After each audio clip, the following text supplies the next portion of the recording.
नमस्कार मित्रों, कथा कथन में आपका स्वागत है। आज की कहानी का शीर्षक है छलिया और लेखिका हैं आपकी पसंदीदा आभा श्रीवास्तव जी। समकालीन हिंदी साहित्य में सामाजिक संवेदनाओं को सजीव रूप देने वाली लेखिका आभा श्रीवास्तव जी का नाम अत्यंत सम्मान के साथ लिया जाता है। उनकी कहानियाँ रिश्तों की नमी, समाज की सच्चाई और मनुष्य के अंतर्द्वंद को बड़ी सहजता से हमारे सामने रखती हैं। प्रस्तुत है कहानी मेरी आवाज़ में। मैं हूँ सीमा सिंह। सुदूर पहाड़ों पर बसे उस आश्रम में अगर मैं अपने परिवार के साथ जाकर एक रात न रुकती तो शायद मैं उस व्यक्ति को कभी न देख पाती जिसे बरसों पहले आखिरी बार देखा था। जिस व्यक्ति के साथ इतना मन से जुड़ी थी मैं, वो मेरे लिए उसी क्षण मर गया था जब वो मेरी प्रिय सखी को छलकर चला गया था। रजनी का स्तब्ध सफ़ेद चेहरा और कांपते हुए अधर आज भी मेरी आंखों के सामने सजीव हैं। मैं भाप भी नहीं सकी थी कि निखिल दा रजनी का इतना बड़ा सर्वनाश करके चले गए हैं। यदि चाची ने सिर पीट पीट कर रजनी को नहीं कोसा होता। गर्भवती रजनी ने 4 माह तक अपने साथ हुए इस छल की किसी को हवा भी नहीं लगने दी थी और ना ही उसकी दुबली काया देखकर किसी को इस हादसे का आभास तक हो पाया था। जिस दिन चाची को पता चला तब तक बहुत देर हो चुकी थी। ना तो रजनी अबॉर्शन के लिए तैयार थी और ना ही डॉक्टर परमिट कर रहे थे। सीधी सरल चाची ऐसे में सिवाय रोने के कुछ नहीं कर सकती थीं। वे हमारी किशोरावस्था के दिन थे। मैं, रजनी और सुधा तिकड़ी थी हमारी। सुधा हॉस्टल में रहती थी। उसके पापा सीतापुर में सीएमओ थे। बीए करने सीतापुर से लखनऊ आई थी। सुधा के लोकल गार्जियन थे उसके मौसी मौसाजी। मुझे और रजनी को अपने मिडिल क्लास परिवार के आगे सुधा का परिवार एक छलावा, एक स्वप्न नगरी लगता। उसके मौसाजी स्वयं एक ब्यूरोक्रेट थे। शहर में नाम और रुतबा था उनका। सुधा अक्सर छुट्टियों में वहाँ जाया करती थी। वो तो हमें भी साथ चलने को कहती, लेकिन अपनी सहमी हुई मिडिल क्लास मानसिकता के कारण मुझे और रजनी को वहाँ जाने में संकोच सा लगता था। कभी सूट ढंग का नहीं होता तो कभी चप्पलों में 2-4 टाँके लगे रहते। कॉलेज, सड़क तक तो ये सब चल जाता था, लेकिन सुधा के मौसा जी के बंगले पर जाने में एक संकोच लगता। मैं तो 4 बहनों में चौथे नंबर पर थी। बाबूजी की सामान्य सी आय थी जिसमें से खाने और पढ़ाई में ही काफ़ी कुछ निकल जाता था। सो फैशन की गुंजाइश ही नहीं बचती थी। माँ हाय हाय करके दिन रात लड़कियों के ब्याह की चिंता में घुलती रहती थी। दूसरी तरफ रजनी अपनी विधवा माँ की अकेली बेटी थी जिसकी आय का एकमात्र साधन स्वर्गीय पति की मामूली सी पेंशन और सिलाई बुनाई था। पता नहीं सुधा की मित्रता के दायरे में हम कहाँ से आ गए थे। उस दिन शनिवार था। मैं, रजनी और सुधा कॉलेज से निकले ही थे कि एक सफ़ेद फिएट सामने रुकी। अरे निखिल दा, सुधा चहक पड़ी। कार के अंदर जो युवक बैठा था उसे देखकर मेरी और रजनी की सांसें रुक सी गईं। नीली शर्ट और जीन्स में गॉगल्स लगाए उस सुदर्शन युवक को हम दोनों मूर्खा सी देखती रहीं। हमारे अपने घरों में किसी भी पुरुष का प्रवेश निषेध था। शुरू में गर्ल्स कॉलेज में पढ़े थे, इसलिए लड़कों से कोई भी मेल जोल नहीं था।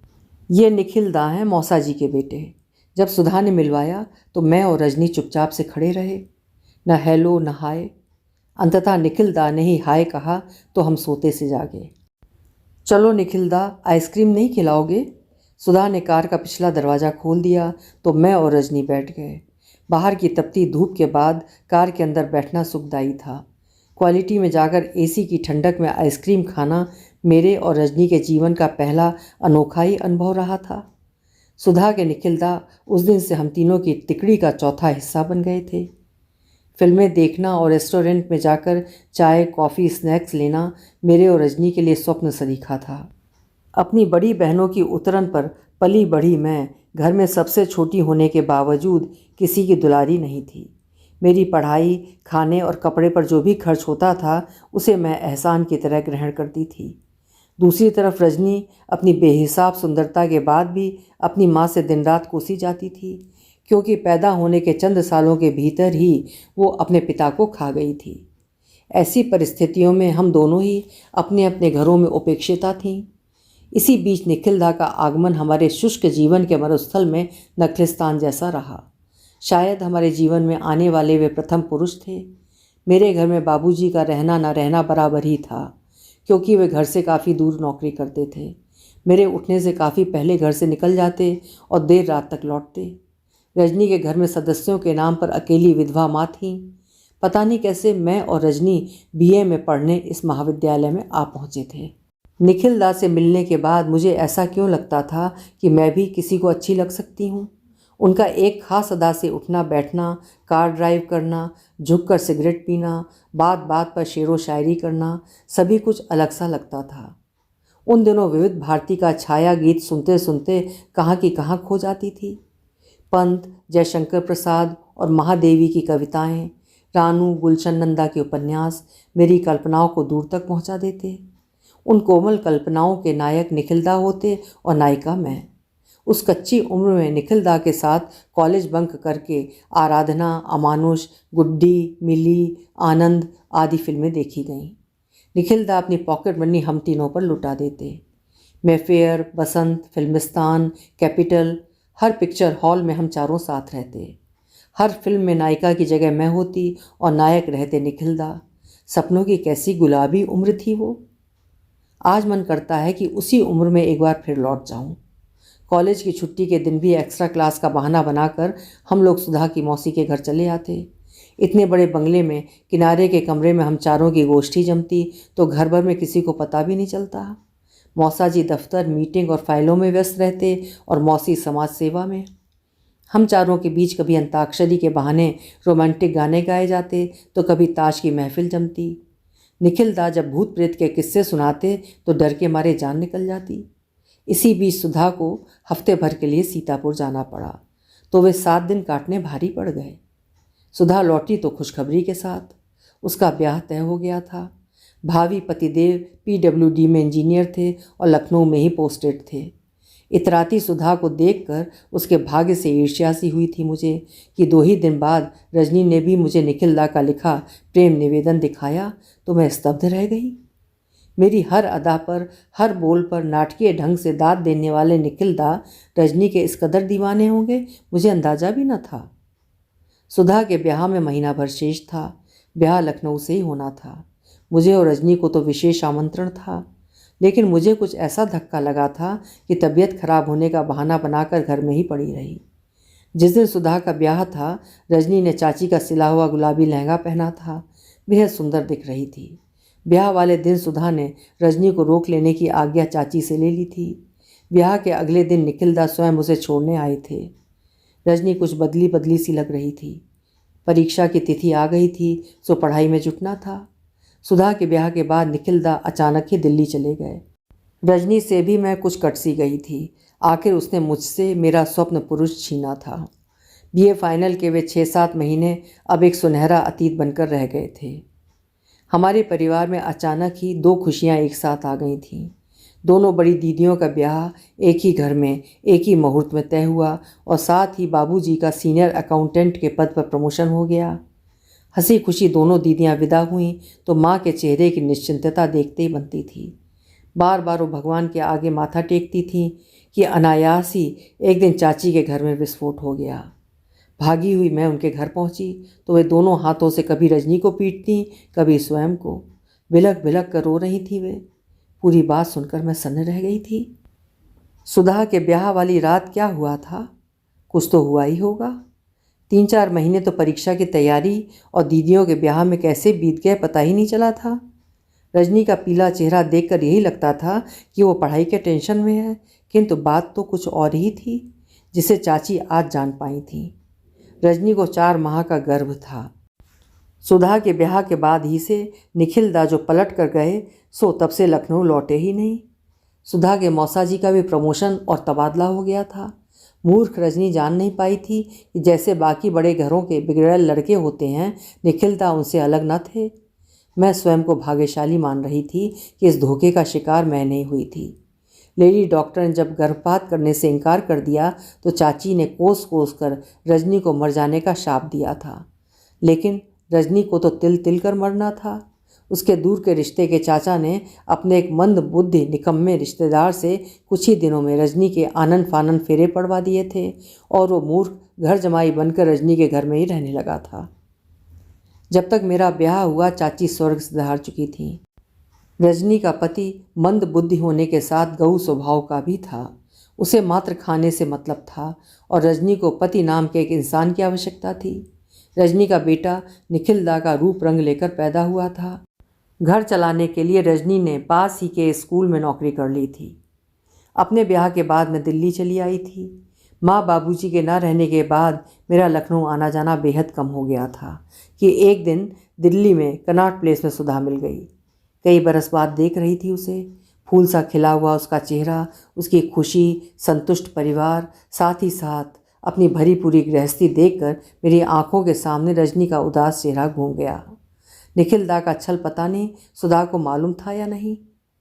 रजनी कहाँ है, कैसी है? जब सुधा ने उन्मुक्त भाव से पूछा तो मैं समझ गई कि सुधा पिछली सभी बातों से अनजान थी। मैं उसे अपने घर आने का निमंत्रण दे आई। उस दिन बदली छाई थी। पति बच्चों को स्कूल ऑफिस भेजकर मैं गृहस्थी समेट ही रही थी कि कॉल बेल बज उठी। देखा सुधा खड़ी थी। अलमस्त तरीके से वो मुझसे लिपट गई। और सुना सुमन, क्या हाल है? वो खिलखिला रही थी। चाय कॉफ़ी खाने के बीच निखिल दा का जिक्र निकल ही आया। मौसा जी तो रिटायरमेंट के कुछ महीने बाद ही चल बसे सुमन, वो ठंडी सांस लेकर बोली। निखिल दा ने पढ़ाई का बहाना लेकर मौसा जी की दौलत दोनों हाथों से उड़ाई, लेकिन न कहीं नौकरी की न बीए के आगे पढ़ाई।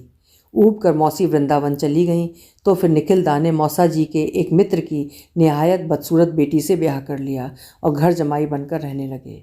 कारण साफ था, निखिल दा को पैसे की आवश्यकता थी और अपर्णा भाभी को एक अदद पति की।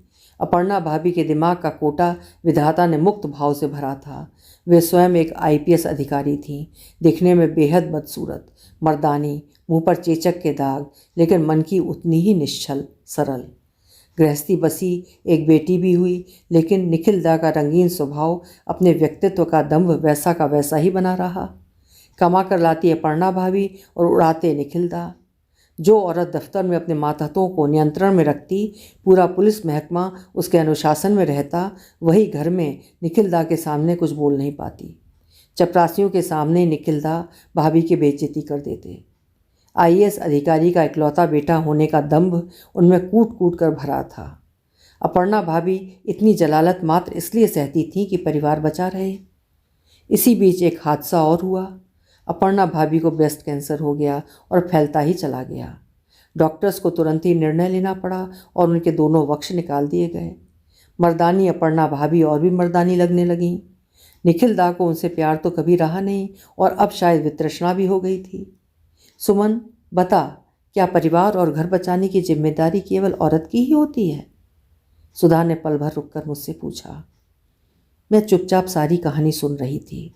निखिल दा की करतूतें सुनकर मुझे स्वयं पर शर्म आ रही थी कि इतने नीच व्यक्ति से कभी मैंने भी प्यार किया था। प्यार था या आकर्षण, पता नहीं। सुमन, इसके बाद निखिल दा घर पर एक बेहद कम उम्र की ईसाई लड़की को ले आए। सुधा आगे कहती रही। तलाक के कागज़ लाकर अपर्णा भाभी के सामने रख दिए कि वो लिली से ब्याह करना चाहते हैं। अपर्णा भाभी ने तलाक के कागज़ों पर दस्तखत नहीं किए। वो समझौता करने को तैयार हो गई और उसी विशाल सरकारी बंगले के आलीशान बेडरूम में निखिल दा लिली के साथ ठाठ से रहने लगे। मातहतों में फुसफुसाहटें होती, लेकिन अपर्णा भाभी निर्विकार रहती। लेकिन 6 माह बीतते न बीतते लिली अपर्णा भाभी के घर से काफ़ी गहने, माल, असबाब लेकर चंपत हो गई। वो कोई निखिल दा की ब्याहता तो थी नहीं। शर्म के कारण उसे खोजने का प्रयास भी नहीं किया गया। पता नहीं निखिल दा को कौन सा रोग दे गई थी लिली। उनके पूरे शरीर पर, मुंह के अंदर तक छाले निकल आए थे। कुछ भी खाना पीना मुहाल हो गया था, बोलना तक कठिन था। अपर्णा भाभी ने उन्हें शहर के सबसे अच्छे अस्पताल में दाखिल कराया, अच्छे से अच्छा इलाज कराया। वे तो निखिल दा को इलाज के लिए विदेश भी ले जाती, लेकिन एक रात निखिल दा सब कुछ छोड़ छाड़ कर वहाँ से चले गए। बहुत खोजा सुमन, लेकिन उनका कुछ पता नहीं चला। सुधा का गला भर आया था। वातावरण में एक उदास चुप्पी फैल गई थी। सुधा, रजनी की हाय ले डूबी निखिल दा को। मेरे इतना कहते सुधा चौंक पड़ी। क्या कह रही है सुमन? क्या रजनी को भी निखिल दा ने धोखा? हाँ सुधा, रजनी का बेटा उसके पति का नहीं, निखिल दा का बेटा है। चलो सुमन, नहीं तो पता नहीं अभी कौन कौन से राज खुलेंगे। रजनी और निखिल दा पता नहीं किन अंधेरों में खो गए। अगर निखिलदा जीवित हुए और कभी मुझसे मिले तो उनसे ज़रूर कहूँगी जाकर रजनी और अपर्णा भाभी दोनों से क्षमा मांग लें, नहीं तो मरकर भी उनकी आत्मा भटकती रहेगी, उन्हें शांति नहीं मिलेगी। सुधा उठ खड़ी हुई। हम दोनों के मन व्यथित थे, भारी थे। कुछ ही बरस बाद जब पहाड़ पर बसे इस आश्रम में आई तो क्या पता था कि यहाँ पर इस तरह निखिलदा से सामना हो जाएगा। जड़ी बूटियों और आयुर्वेदिक दवाओं से इलाज के लिए विख्यात इस आश्रम में दूर दूर से लोग असाध्य रोगों के इलाज के लिए आते हैं। मैं जब उत्तराखंड घूमने गई तो इस आश्रम की ख्याति सुनकर ही यहाँ आई थी। देवदार के वृक्षों से घिरे इस आश्रम में एक रात रुकने का लोभ मैं नहीं रोक पाई थी। आश्रम का अतिथि गृह बिल्कुल बंकिम चंद्र के मुजरिम हाजिर उपन्यास में जैसा वर्णित है वैसा ही था, जहाँ नायक अपनी आत्मकथा लिखता है। आश्रम के अस्पताल के अहाते में कुर्सी पर बैठे निखिलदा ने शायद मुझे पहचान लिया था। तभी तो जब पति दूसरी तरफ बाबा जी से वार्तालाप में व्यस्त थे, निखिलदा ने धीरे से आवाज़ दी, सुमन। उस पुरानी खनकदार आवाज़ को सुनकर सहसा ही मैंने पलट कर देखा। समय ने उन्हें कितना बदल दिया था। आपाद मस्तक बदले निखिलदा में अगर कुछ पुराना शेष था तो केवल उनकी धीर गंभीर आवाज़ और घने घुंघराले बाल। उस कंकाल मात्र रह गए शरीर में मैं पुराने निखिलदा को खोज ही रही थी कि उन्होंने मुझे वही पुराना बेहद पुराना संबोधन दिया, सुमन मन सुचितवनी। इस प्रौढ़ उम्र में भी लाज और रोमांच से भर गई थी मैं। उनकी करुण हंसी देखकर मुझे रोना आ रहा था। सशंकित सी मैं उनके पास पहुंची। रजनी कहाँ है सुमन? थरथराते स्वर में उन्होंने पूछा। अभी भी लखनऊ में ही है क्या? मेरी आंखें भर आई थीं। लाख पापी थे निखिलदा, कभी इन्हीं के सम्मोहन में बंद कर मैंने किशोरावस्था के कितने मधुर स्वप्न देखे थे। मेरी कल्पना के पहले स्वप्न पुरुष थे वे। तुम्हारा बेटा बिल्कुल तुम पर गया है निखिलदा, मैंने कांपते स्वर में निखिलदा को बताया। तुमने ऐसा क्यों किया था निखिलदा? रजनी को भी धोखा दिया और अपर्णा भाभी को भी। उसी की सज़ा भुगत रहा हूँ सुमन। रजनी को धन के लिए छोड़ा तो अपर्णा को सौंदर्य के लिए। आज मेरे पास कुछ भी नहीं है। लिली मुझे ठग कर लूट कर भाग गई और बदले में इतना भयानक रोग दे गई। रजनी से कभी मिलना हो तो मेरी तरफ से क्षमा मांग लेना सुमन। पल पल करके मृत्यु की प्रतीक्षा कर रहा हूँ। पता नहीं कितनी रजनी और अपर्णाओं का दोषी हूँ मैं। शायद किसी एक का भी क्षमादान मुझे इस पापी शरीर से मुक्ति दिला सके। वे दोनों हाथों से मुंह ढाँप कर रो रहे थे। मैं उन्हें रोता छोड़कर चली आई। अगले दिन आश्रम छोड़ने से पहले निखिलदा से एक बार फिर मिलने गई, ये बताने कि मैं वहाँ से वापस लखनऊ ही जा रही हूँ।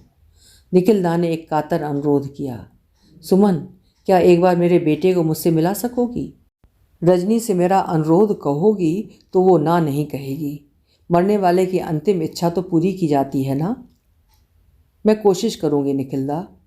आंसुओं को रोक कर मैं वहाँ से चली आई। जाते जाते रजनी का पता उन्हें थमा गई थी मैं। उत्तराखंड घूमते हुए हफ्ता भर और लग गया। पूरे 8 दिन बाद लखनऊ पहुँची थी मैं। बंद पड़े मायके के घर का ताला खोलते हाथ काँप रहे थे मेरे। पति लौटते में दिल्ली चले गए थे। पड़ोस से रजनी ने मुझे देख लिया तो भागती चली आई। सुमन चल मेरे साथ, सफाई हो जाने के बाद आना, अभी मैं दुलारी को भेजती हूँ। चाय पीते हुए मैंने रजनी को निखिलदा वाली बात बताई। रजनी शांत थी। उसके पति अब इस दुनिया में नहीं थे।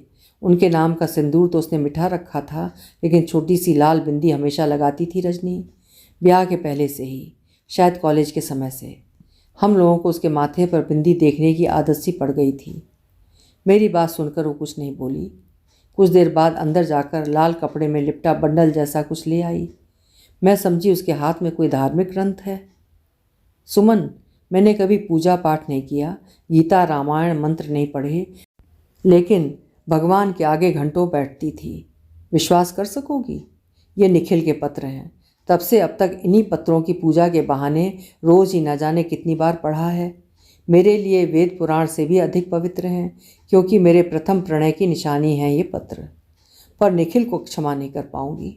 निखिल मुझसे छल कर सकता है, अपनी जीवित पत्नी से छल कर सकता है, लेकिन मैं अपने स्वर्गीय पति को धोखा नहीं दे सकती।